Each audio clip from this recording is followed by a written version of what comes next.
सुधांशु साहब कह रहे थे लद्दाख से लेकर केरल तक उनकी हुकूमत आने वाली है या चल रही है या बहुसंख्या 2 नंबर पर है। मैं कहना चाहता हूं, बाबरी मस्जिद के ढेर पर आपने हुकूमत बनाई, गुजरात के खून पर आपने हुकूमत बनाई, मुजफ्फरनगर की लाशों पर आपने हुकूमत बनाई, आसिफा की इज्जत पर आपने हुकूमत बनाई, लव जिहाद के ऊपर दरिंदगी बताकर आप लोगों ने हुकूमत बनाई, मीडिया को खरीद कर आपने हुकूमत बनाई और आज की तारीख में वैसे ही देश को बर्बादी की तरफ लेकर जा रहे हैं। मैं आपसे कह रहा हूं, शांति उन्नति पर हुकूमत बना के बताइए, इत्तेहाद पर हुकूमत बना के बताइए। वासुदेव कुटुंबम बोलते हैं आप लोग, सब इंसान एक है। इस्लाम साबित करता 2 करोड़ से ज्यादा हिंदू अरब ममालिक में मुसलमानों के अंडर में है। हमने कभी गौरक्षकों की तरह नहीं मारा, हम तो आज तक अंडर को नहीं कहते, हमने कभी उनके धर्म का अपमान नहीं किया। हमारे जैसे शांति पर हुकूमत। सुमित, मैं ये कहना चाहता हूं कि 4 दलितों को मार दिया गया मध्य प्रदेश में, सिर्फ पैर पे पैर रखकर क्रॉस लेग बैठे थे, जटुदारियों की तरफ से, ब्राह्मणों की तरफ से। एक दलित घोड़े पर चढ़ा गुजरात में, उसको मार डाला गया ब्राह्मणों की तरफ से। किसी के घर में गोश्त था, ये आरोप लगाकर मार डाला गया ब्राह्मणों की तरफ से। तो ऐसे लोगों के खिलाफ 80-90 करोड़ हिंदुस्तानियों को एक प्लेटफॉर्म पर आओ बोल रहे हैं ताकि ये नफरत की पॉलिटिक्स बंद हो। जो आईएसआई के तलवे चाट रहे हैं संबित पात्रा, उनके गुरु, और आईएसआई से फंड ले रहे हैं आरएसएस। संबित पात्रा पहले अंग्रेजों के गुलाम थे, आज आईएसआई के गुलाम पे डिबेट हो रही है। पार्टी के लोग आईएसआई के लिए काम करते हैं, देश में दलितों को मारते हैं, मुसलमानों को मारते हैं। सर, क्या दलित हिंदू से अलग है? के लिए एक दलित हिंदू से अलग है? दलित बचाओ, मुसलमान बचाओ, 100 करोड़ को बचाओ। बीजेपी की सेंट्रल और स्टेट गवर्नमेंट मुसलमानों को, दलितों को बचाने में जो फेल हो रही है, उसकी वजह से लोगों का गुस्सा उबल पड़ रहा है, उसकी वजह से देश में बर्बादी की तरफ ये माहौल बन रहा है। मैं चाहता हूं कि मुसलमान मर्द और मुसलमान औरतें भी, खासतौर पे जकिया जाफरी जैसी बेवा जिनके शौहर एहसान जाफरी को जला दिया गया, उनके भी कलेजे को ठंडक मिले।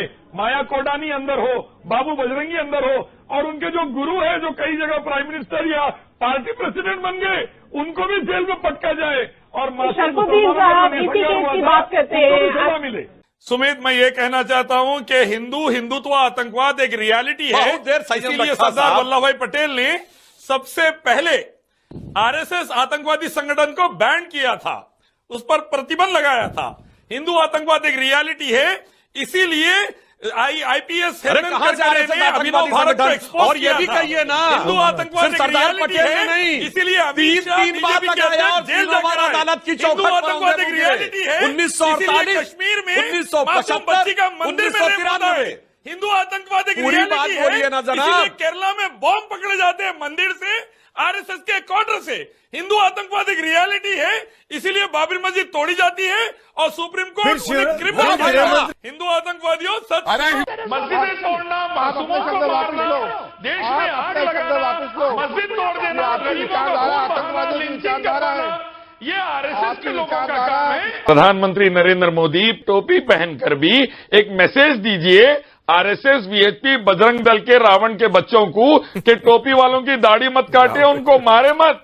जो मार रहे हैं मासूमों को, गौरक्षक, आतंकवादी, ये मैसेज देना चाहिए। आरएसएस जो ऑर्गेनाइजेशन बाबरी मस्जिद तोड़ दी, गुजरात से लेकर मुजफ्फरनगर तक फसादात करा रही है, हजारों हिंदुस्तानियों को मरवा रही है, गौरक्षक आतंकवादियों का सपोर्ट कर रही है। माया कोडानी और बाबू बजरंगी, जिन्होंने कैमरे के ऊपर एतराफ किया था कि कई मुसलमानों को गुजरात में मारा, उनको सख्त सजाएं दे दी जाती और बेल पर नहीं छोड़ा जाता, तो आज भारत का ये हशर नहीं होता और विश्व में हमारी बेइज्जती और हमारी गरिमा नहीं गिरती।